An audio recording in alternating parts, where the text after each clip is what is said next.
On Unsolved Problem segment tonight, the nanny state versus Christianity. This topic is being hotly debated and is being used by some left-wing politicians.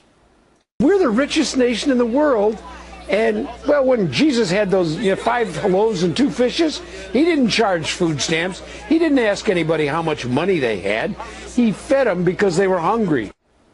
Also, last week, Pope Francis said that income inequality is immoral, but he didn't get very specific on that.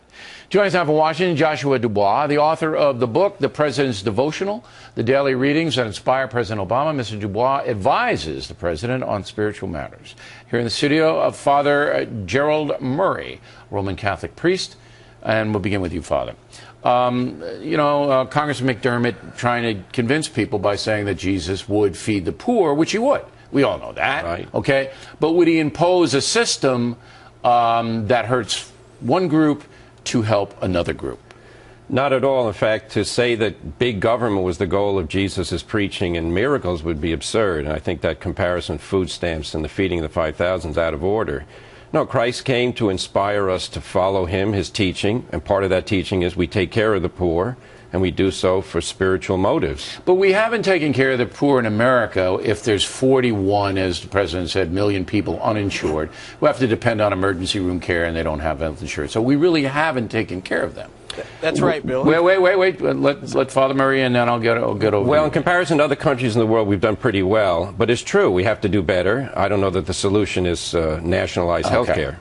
Now, Mr. Dubois, the problem I have, as I stated, is that you're helping one group by hurting another group and a bigger group. And so I don't know if Jesus is going to be down with that. Go ahead.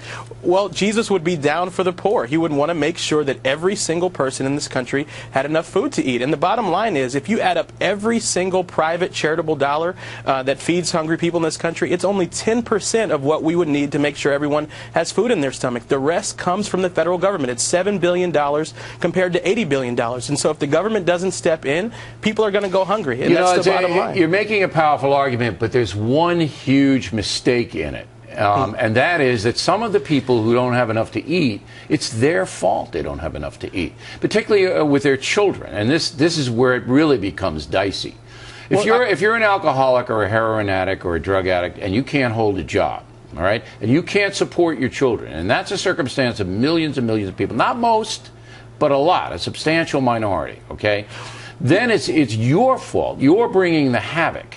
And then that you're asking people who may be struggling themselves to put food on the table to give their tax money to you, and then you're not even going to buy food with it. You're going to buy booze and drugs with it because there's no government regulation about that.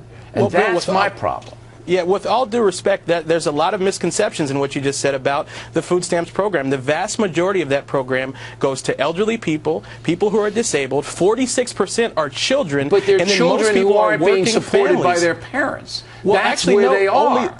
Most of the food stamps goes to working families. Only 1 out of 10 food stamp recipients is a recipient of cash welfare. So that I'm not saying that it's not a problem. My parents didn't make a lot of money, and they were able to put food on the table. And I'm just seeing a system now that creates dependence. All right, now let's go over to the dependence question. All right, so Jesus is there, and he's walking around, and his main message is compassion. Correct? His main is conversion, and part of conversion is to be compassionate to our neighbor. Okay. Absolutely. So the tenet of Christianity, we have to be compassionate toward, love your neighbor as yourself. That's it. That's you got to be compassionate, okay? But there are some people that we see that are suffering through their own fault. All right? So how do Christians deal with that? Well, we challenge people to live up to their nature. But they're not going to. Well, you try, you do your best, But what's my financial responsibility to their children? That's a matter. No, it's an interesting question. We do have to help people, particularly those who can't support themselves, children. Now, the mechanism to get them the money, that's a very interesting question. It is. And that's my problem. And believe me, private charities do a much better job of taking care of children. But as Mr. Dubois pointed out, there's not enough money. Now, Mr. Dubois, I give a lot of money, and you probably know this, to children's charities, okay? Yep. Children who have derelict parents. And I say, it's not the kid's fault, so I'm going to give the money to the kids. But I don't give it to charities unless the charity hands it to the kids or gets it right to the kids. So I'm circumventing the drugs and the alcohol and the other craziness, All right, and I know charities who do that, and they do it well. But a lot of charities don't, and the government certainly doesn't. The government throws it with no drug testing, no counseling, nothing. Bang, right in there. And a lot of that money goes right down the drain. Go ahead. But, Bill, I would tell you, I don't live in a derelict country. There are some folks who have the problems that you described, but that is not the vast majority of food stamp recipients. Most of these folks are making $12 an hour, $15 an hour, trying to put food on the table, and they just need a little help from a compassionate country to stretch their bills and make sure that their kids get fed. You don't think that we're creating a culture of dependence here in this country now? I think we're creating a culture where we're trying to give folks a hand up so they can get out of poverty. That's what SNAP does. That's what the food stamp program does. That's not saying there aren't some exceptions to that. Absolutely, there are abuses, and we need to get rid of them. But for the most part, people who are receiving food stamps in SNAP are not derelicts. They're not dependents. They're folks who just need a little bit of help to put food on the table. Very good debate, guys. We appreciate you both coming in. Merry Christmas to you. And